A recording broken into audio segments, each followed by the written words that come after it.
इस वीडियो में हम समझेंगे हम सुपरपोजिशन मेथड से कैसे एक यूनिट हाइड्रोग्राफ अगर हमारे पास है उसके ऑर्डिनेट सपोज गिवन है तो हम फ्लड रन ऑफ हाइड्रोग्राफ कैसे फाइंड आउट कर सकते हैं, या फिर अगर हमारे पास एक यूनिट हाइड्रोग्राफ है उससे एक दूसरा यूनिट हाइड्रोग्राफ हमें बनाना है। सपोज 2R यूनिट हाइड्रोग्राफ है, उससे हमें 4R यूनिट हाइड्रोग्राफ बनाना है, तो वो कैसे बना सकते हैं। ठीक है, तो यहाँ पे कुछ एक चीजें आपको पहले समझने की जरूरत है।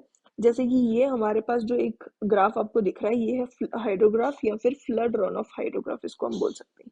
ठीक है, तो इस पोर्शन में ये जो डॉटेड पोर्शन है इस ग्राफ में, इससे नीचे जो डॉटेड पोर्शन है ये होता है हमारा बेस फ्लो। ठीक है, ये है बेस फ्लो जो कि हमारा है डिलेड रिस्पॉन्स। ठीक है, और जो क्विक रिस्पॉन्स होता है वो होता है हमारे पास रन ऑफ, जो आपको एकदम से दिखाई देता है रन ऑफ।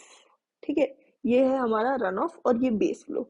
ठीक है, तो यहाँ पे आप देख सकते हो कि फ्लड रन ऑफ हाइड्रोग्राफ में एक तो हमारे पास बेस फ्लो होता है और एक हमारे पास होता है रन ऑफ, जिसको हम बोल सकते हैं, अगर हम इस पोर्शन को रन ऑफ को बोल सकते हैं डायरेक्ट रन ऑफ। ठीक है, तो हमारे पास ये हो जाएगा base flow plus direct run off. और अगर हमें फ्लड रन ऑफ हाइड्रोग्राफ से ही direct run off hydrograph find out करना है तो ये आ जाएगा direct run off hydrograph is equals to flood run off hydrograph minus base flow. ठीक है, तो वो हमारे पास कौन सा होगा अगर इसमें से हम ये बेस फ्लो हटा देते हैं और डायरेक्ट रन ऑफ हाइड्रोग्राफ मिल जाता है। सपोज ये हमारा ग्राफ था, हमने इसमें से बिल्कुल ही बेस फ्लो हटा दिया, ये हमारा हो गया डायरेक्ट रन ऑफ हाइड्रोग्राफ। ठीक है, तो ये हो जाएगा फ्लड रन ऑफ हाइड्रोग्राफ जो है इसमें से हम माइनस करेंगे बेस फ्लो, तो डायरेक्ट रन ऑफ हाइड्रोग्राफ मिल जाएगा। अब एक और चीज आपको समझने की जरूरत है कि डायरेक्ट रन ऑफ हाइड्रोग्राफ है ना, जो इसमें जो रन ऑफ है इसकी वैल्यू कोई भी हो सकती है, it can have any value. ठीक है, ये हमारा हो जाएगा डायरेक्ट रन ऑफ हाइड्रोग्राफ।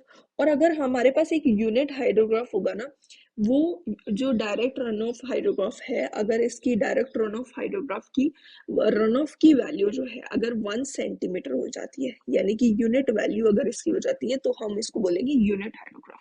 ठीक है, तो यूनिट हाइड्रोग्राफ जो है उसका ग्राफ भी कुछ ऐसा ही होगा, बस इसकी जो रन ऑफ जो वैल्यू होगी ना, ये हो जाएगी 1 सेंटीमीटर। ठीक है, तो ये हमारे पास यूनिट हाइड्रोग्राफ होता है। ठीक है, अब अगर हमें फाइंड आउट करना हो फ्लड रन ऑफ हाइड्रोग्राफ,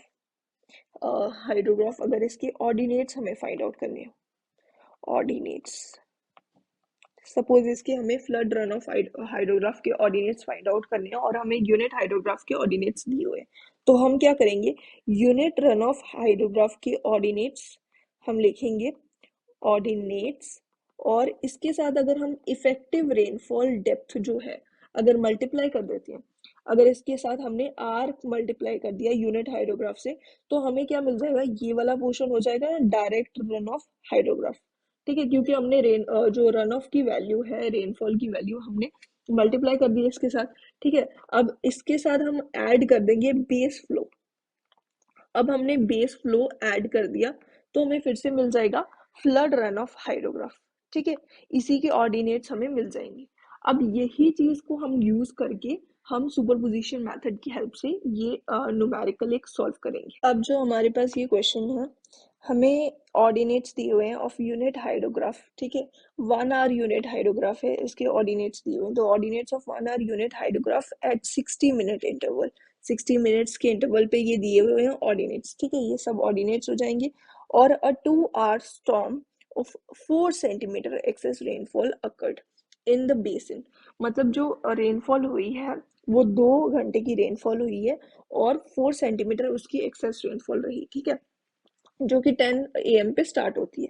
ठीक है, considering constant base flow, constant base flow हमें कंसिडर करना है, जो कि क्वेश्चन में दिया हुआ 20 मीटर क्यूब पर सेकेंड। और the flow of the river eight 1 PM is, हमें 1 PM पे जो रिवर की फ्लो होगी वो हमें फाइंड आउट करनी है। वो कैसे पता चलेगी, हम फ्लड रन ऑफ हाइड्रोग्राफ निकालेंगे और उसकी जो 1 PM पे ऑर्डिनेट की वैल्यू होगी वही हमारा 1 PM पे मतलब जो आंसर हो जाएगा वही हो जाएगा हमारे फ्लो रिवर की। ठीक है, तो हमें क्या करना है, सबसे पहले तो हमें जो क्वेश्चन में गिवन है वो हमने टेबल के फॉर्म में मेंशन कर देना है। यहाँ पे अगर हमारे पास यूनिट हाइड्रोग्राफ दिया हुआ है, ठीक है, तो यूनिट हाइड्रोग्राफ जो दिया हुआ है ये जो हमारे पास यूनिट हाइड्रोग्राफ है, इसकी वैल्यूज हम लिख देंगे, इसके ऑर्डिनेट्स की वैल्यू हमारे पास है 1 आवर यूनिट हाइड्रोग्राफ। ठीक है, ये है 1 आवर यूनिट हाइड्रोग्राफ, जिसके ऑर्डिनेट्स की वैल्यू है 0, 3, 12, 8, 6, 3 और 0। ठीक है, ये हमारे पास वैल्यूज है और हमारे पास जो टाइम दिया है 60 मिनट्स के इंटरवल पे ये है। तो मतलब अगर हम टाइम इन आवर्स लिखें तो यहाँ पे आ जाएगा 0 आवर पे 0 रेनफॉल, फिर उसके बाद 1 आवर पे 3, फिर 2, 3, 4, इस तरीके से हम लिख देंगे 5, 6। ठीक है, 6 आवर्स पे ये सब ऑर्डिनेट्स हो जाएंगे। ठीक है, तो हमारे पास है 1 आवर का यूनिट हाइड्रोग्राफ। देखो यहाँ पे अगर हम डायग्राम पे देखें तो एक 1 आवर का यूनिट हाइड्रोग्राफ है, मतलब 1 घंटे तक हमारे पास बारिश हुई है जो कि 1 सेंटीमीटर की 1 सेंटीमीटर की रेनफॉल हुई है 1 आवर तक। ठीक है, और उसकी जो इफेक्ट है वो पूरा 6 घंटे तक आप देख सकते हो, यहाँ पे ग्राफ से आपको पता चलेगा, या फिर आपको ऑर्डिनेट्स देख के 6 आवर्स तक के आपको ऑर्डिनेट्स दिए हुए हैं, इसका मतलब 6 घंटे तक उसका इफेक्ट दिखा, जो कि इस तरीके से इस ग्राफ के फॉर्म में आपको दिख रहा है। ठीक है, अब हमें यहाँ पे जो क्वेश्चन में दिया हुआ स्टॉर्म जो है, रेनफॉल जो है यहाँ पे 2 आवर्स की रेनफॉल दी हुई है और उसी से हमें ग्राफ मिलेगा। तो यहाँ पे 2 आवर का स्टॉर्म दिया हुआ है, तो हमें क्या करना है, यहाँ पे यूनिट हाइड्रोग्राफ जो है वो 1 आवर का है। ठीक है, और साथ में यहाँ पे एक्सेस रेनफॉल पे भी आपको ध्यान देना होगा, 4 सेंटीमीटर की है। तो 1 आवर का हमारे पास जो यूनिट हाइड्रोग्राफ है, इसको हम क्या कन्वर्ट करेंगे 2 आवर के यूनिट हाइड्रोग्राफ में। उसे कैसे कन्वर्ट करेंगे, हम एक और 1 आवर के बाद, 1 आवर तक रेनफॉल हुई, 1 आवर के बाद हम फिर से रेनफॉल करवाएंगे। ठीक है, फिर से 1 आवर के लिए सेम वही यूनिट हाइड्रोग्राफ का यूज करके वही हम सेम रेनफॉल करवाएंगे, वही ऑर्डिनेट्स रहेंगे, सब कुछ सेम रहेगा। फिर से 1 सेंटीमीटर की रेनफॉल होगी। ठीक है, 1 सेंटीमीटर की फिर से रेनफॉल होगी 1 आवर के लिए। तो हमारे पास ये इस तरीके से एक दो ग्राफ्स आ गए। अब अगर हम इन दोनों को सम अप करते हैं तो हमें क्या मिलेगा, एक डायरेक्ट रन ऑफ हाइड्रोग्राफ। ये आ जाएगा हमारे पास डायरेक्ट रन ऑफ हाइड्रोग्राफ। क्यों, क्योंकि ये 1 सेंटीमीटर का नहीं है, इसलिए हम इसको यूनिट हाइड्रोग्राफ नहीं बोलेंगे, इसको हम डायरेक्ट रन ऑफ हाइड्रोग्राफ बोलेंगे, जो कि हमारे पास है 2 आवर का और 2 सेंटीमीटर इसकी एक्सेस रेनफॉल है। ठीक है, ये हमारा ग्राफ आ गया। और अगर हम यहाँ पे अब हम कैसे बनाएंगे, अगर हमने ये ग्राफ में बनाया है सेम, हम अगर हमें यहाँ पे लिखना हो, मेंशन करना हो, तो हम कैसे करेंगे, यहाँ पे आ जाएगा फिर से एक 1 आवर का यूनिट हाइड्रोग्राफ। यूनिट हाइड्रोग्राफ जो कि 1 आवर का होगा, फिर से सेम, लेकिन 1 आवर के लैग पे आएगा वो, क्योंकि वो 1 घंटे के बाद स्टार्ट हुआ है। ठीक है, यहाँ पे तो ये आ जाएगा, सेम ऑर्डिनेट्स होंगे उसके 1, 3, 12, 8, 6, 3 और 0। ठीक है, अब यहाँ पे ये जो पहला वाला था ना, इसका इफेक्ट रहा था हमारे पास 6 आवर तक। ठीक है, ये इफेक्ट जो पहले वाले का इफेक्ट है वो 6 आवर्स तक रहा था, और दूसरे वाले का इफेक्ट जो होगा ना, इस वाले का भी 6 आवर्स के लिए रहेगा, लेकिन स्टार्ट ये 1 आवर के बाद हो रहा है, इसलिए जो total direct run off hydrograph है ना, उसका 7 आवर्स तक इफेक्ट रहेगा। ठीक है, तो ये हमारे पास, अब अगर हम इन दोनों को सम कर देंगे तो डायरेक्ट रन ऑफ हाइड्रोग्राफ आ जाएगा, जो कि 2 आवर्स का होगा। ठीक है, 2 आवर्स का। अब इसको सम कर देंगे, ये 0, और इसके साथ साथ ये भी मेंशन करना है कि ये 2 सेंटीमीटर का है। ठीक है, तो ये आ गया 0, 3, फिर उसके बाद ये 15, फिर 20, फिर 14, फिर उसके बाद 9, 3 और 0, ये सारे इसके ऑर्डिनेट्स हो जाएंगे डायरेक्ट रन ऑफ हाइड्रोग्राफ के। ठीक है, और अब हमें क्या करना है, यहाँ पे जो हम स्टॉर्म की हम बात कर रहे हैं, यहाँ पे हमें दिख रहा है ये 2 आवर का स्टॉर्म है, लेकिन इसके साथ हमें एक चीज ये मेंशन देखने वाली है कि 4 सेंटीमीटर की एक्सेस रेनफॉल है, जबकि हमें जो डायरेक्ट रन ऑफ हाइड्रोग्राफ मिल रहा है वो 2 सेंटीमीटर का मिला है। अब हमें क्या करना है, इसको कन्वर्ट करना होगा, इसको हम कन्वर्ट करेंगे डायरेक्ट रन ऑफ हाइड्रोग्राफ को, 2 सेंटीमीटर की जगह हम 4 सेंटीमीटर में हमें कन्वर्ट करना है। लेकिन हम कैसे कन्वर्ट करेंगे, इसको हम यूनिट हाइड्रोग्राफ बनाएंगे पहले, और यूनिट हाइड्रोग्राफ बनाने के लिए 2 सेंटीमीटर की अगर रेनफॉल हो रही है, डायरेक्ट रन ऑफ हाइड्रोग्राफ है, और 2 सेंटीमीटर की रेनफॉल हो रही है, यूनिट हाइड्रोग्राफ हम कैसे बनाएंगे, डायरेक्ट रन ऑफ हाइड्रोग्राफ जो है ना, इसको हमने डिवाइड करना है रेनफॉल से, जितनी एक्सेस रेनफॉल है इससे डिवाइड करके 1 सेंटीमीटर से हम मल्टीप्लाई कर देंगे, तो हमें वैल्यू मिल जाएगी यूनिट हाइड्रोग्राफ की। ठीक है, तो हमारे पास 2 सेंटीमीटर की रेनफॉल है, तो 2 से हम डिवाइड कर देंगे, 1 से मल्टीप्लाई कर देंगे, तो हमारे पास यूनिट हाइड्रोग्राफ आ जाएगा, जो कि 2 आवर का होगा, लेकिन उसकी 1 सेंटीमीटर की रेनफॉल होगी। ठीक है, तो यहाँ पे जो पहले वाले यूनिट हाइड्रोग्राफ थे वो 1 आवर के थे, ठीक है, ये 2 आवर वाला होगा, ठीक है। तो हमने डिवाइड कर देना, simply direct run off hydrograph को 2 से डिवाइड कर देना, ये आ जाएगा 0,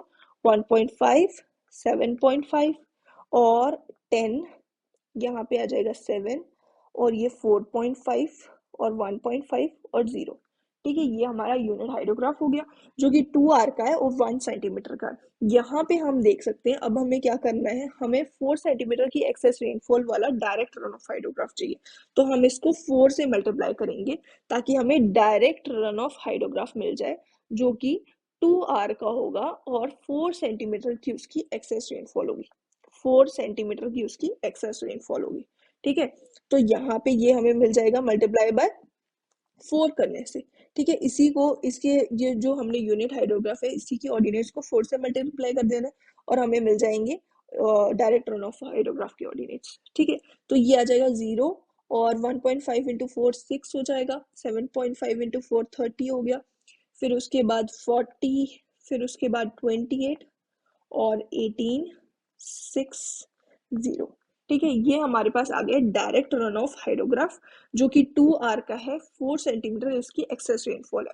अब हमने देखा था पहले ही कि हमारे पास हमने ये एक्सेस रेनफॉल से मल्टीप्लाई कर दिया, हमारे पास डायरेक्ट रन ऑफ हाइड्रोग्राफ आ चुका है, बेस फ्लो हमें क्वेश्चन में गिवन है। अब हम फ्लड रन ऑफ हाइड्रोग्राफ के ऑर्डिनेट्स डायरेक्टली निकाल सकते हैं। कैसे निकाल सकते हैं, हमारे पास जो डायरेक्ट रन ऑफ हाइड्रोग्राफ आया ना इसी में हम ऐड करेंगे, अगर हम इसमें ऐड कर देते हैं बेस फ्लो तो हमें फ्लड रन ऑफ हाइड्रोग्राफ मिल जाएगा। फ्लड रन ऑफ हाइड्रोग्राफ हमें चाहिए, उसके लिए हम पहले क्या करेंगे, इस ग्राफ को यहाँ से मैं हटा देती हूँ, ठीक है। तो यहाँ पे एक और मैं मेंशन कर देती हूँ ये बॉक्स ताकि हम बना सके फ्लड रन ऑफ हाइड्रोग्राफ, ठीक है।